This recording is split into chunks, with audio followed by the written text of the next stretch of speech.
Muy buenos días y buen año, Jesús Rodríguez. La Auditoría General de la Nación detectó irregularidades en el acuerdo con el Fondo Monetario Internacional que había cerrado el gobierno de Macri. ¿Cómo?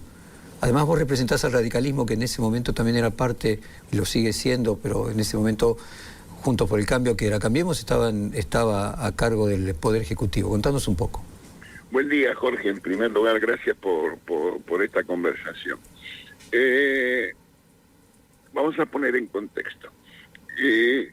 La Auditoría General de la Nación tiene la obligación constitucional de llevar adelante el análisis de la ejecución presupuestaria de los gobiernos.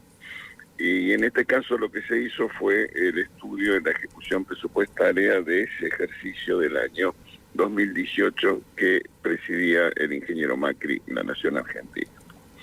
Uno de los aspectos que está incluido en ese análisis es el préstamo contraído con el Fondo Monetario Internacional.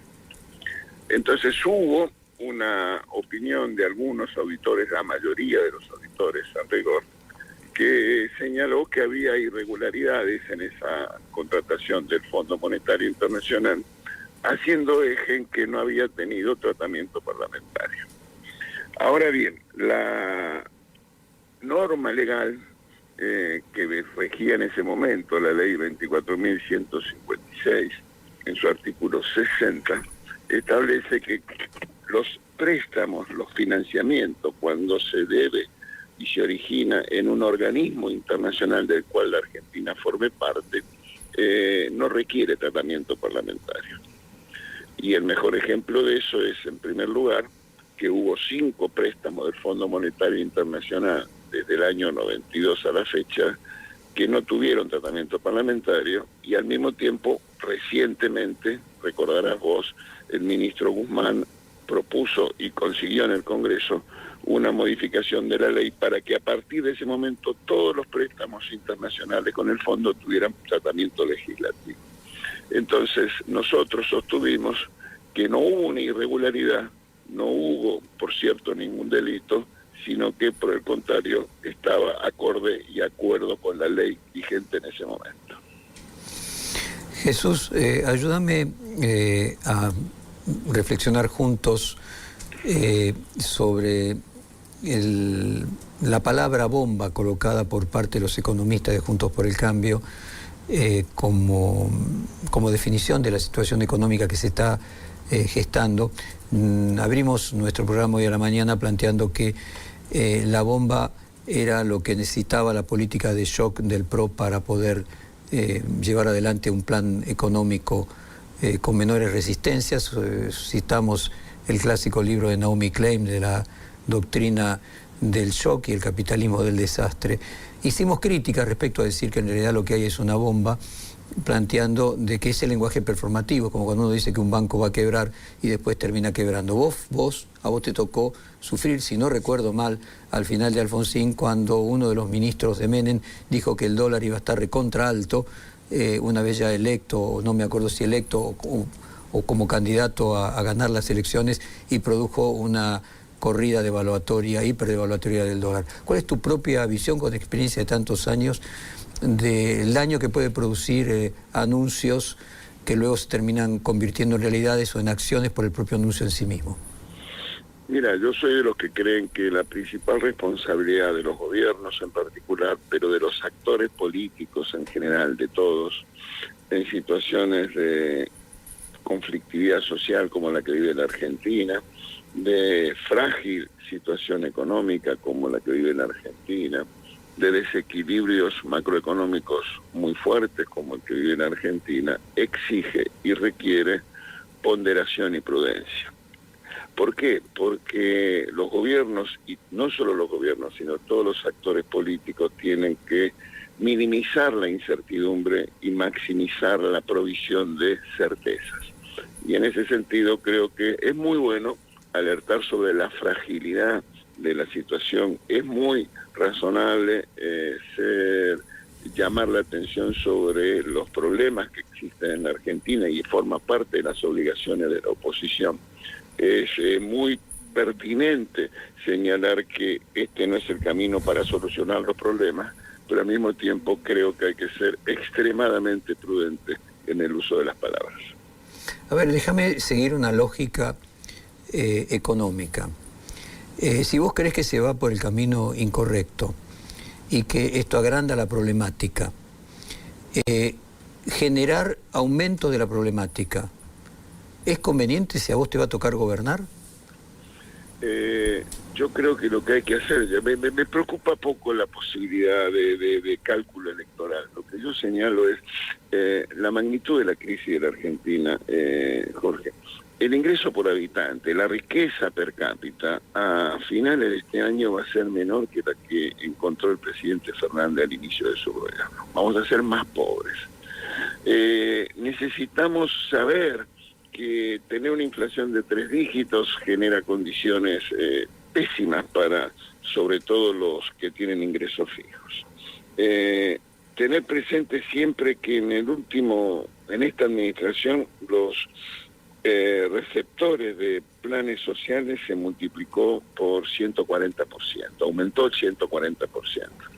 Entonces, la magnitud de la crisis es enorme, pero lo que hay que hacer es mostrar un camino de superación de esa crisis. Yo puedo decirte cómo creo que es ese camino, pero en todo caso me llamo la atención sobre la necesidad de evitar los exagerados comentarios, y también hay que decirlo, ¿no? Porque el avance sobre la Corte Suprema de Justicia en el pedido de juicio político no contribuye a esa certidumbre de la que hablamos. Las opiniones de núcleos importantes del oficialismo pidiendo, por ejemplo, la reformulación del acuerdo con el Fondo Monetario Internacional tampoco contribuye a esa certidumbre. El voto negativo del oficialismo, de muchos sectores del oficialismo del Congreso, al acuerdo con el fondo, tampoco lo hace. Entonces yo creo que se exige de todos una conducta y una ponderación necesaria en este momento difícil de la Argentina. No, comparto plenamente todo lo que hace el oficialismo para generar empeoramiento de la situación económica. Lo que me pregunto es si alguien que tiene vocación de servicio de gobierno, su tarea es que no haya bomba, y que si se estuviese creando, su tarea sería desarmarla. Y probablemente para desarmar una bomba no hay que gritar bomba, bomba, bomba y asustar a todo el mundo, ¿no? Por eso señalo, yo en términos generales creo, Jorge, que la conducta de la oposición es extremadamente responsable, y este punto que te hago de, por ejemplo, la votación en el Congreso en relación al acuerdo con el Fondo Monetario Internacional es un ejemplo decisivo. Cuando desde el propio oficialismo se votaba en contra, la oposición, sin medir costos políticos ni siquiera evaluar conveniencias, acompañó al gobierno en esa decisión. Así es, muy responsable en ese. Mi punto es ahora, en este momento del tránsito electoral, como decía, a vos te tocó vivir un momento en el cual los anuncios de quién iba a ser gobierno producían efectos inmediatos en quien estaba gobernando. No sé si puedes recordarle a la audiencia más joven esos últimos meses que te tocó de Alfonsín. Sí, como no, puedo hacer una síntesis que tiene que ver, que está presidida por una afirmación. La incertidumbre política tiene consecuencias económicas. En aquel momento, desde la oposición se reclamaba recuperar las Islas Malvinas, aun cuando eso significara sangre de argentinos. Se propiciaba la nacionalización de la banca, con lo cual los depósitos se retiraban del sistema financiero. Se requería un congelamiento de precios y salarios, con lo cual lo que había es un adelantamiento de los precios por parte de los formadores de precios. Se pidió un dólar de contraalto, lo cual alentaba la retención de exportaciones y el adelanto de importaciones. Se trabajaba para evitar que los organismos multilaterales de crédito siguieran financiando a la Argentina. En el contexto de un gobierno que afrontaba una situación compleja. Pero bueno, precisamente lo que tenemos que aprender de la necesidad de la responsabilidad, y por eso yo señalaba que precisamente ese aprendizaje hizo que la oposición, cuando se trató en el Congreso del Fondo Monetario Internacional, acompañó la iniciativa del gobierno. Ojalá la oposición tenga la misma actitud responsable durante todo este año, porque alentar cualquier destrucción de la economía, además de afectar a toda la sociedad, va a afectar también a la propia oposición si le toca hacer gobierno. Jesús Rodríguez, fue un gusto grande hablar con vos. Te despedimos con la misma canción. Te deseamos el mejor año y nos volvemos a comunicar en cualquier momento. Muchísimas gracias. Gracias a vos, Jorge. Te mando un abrazo fuerte.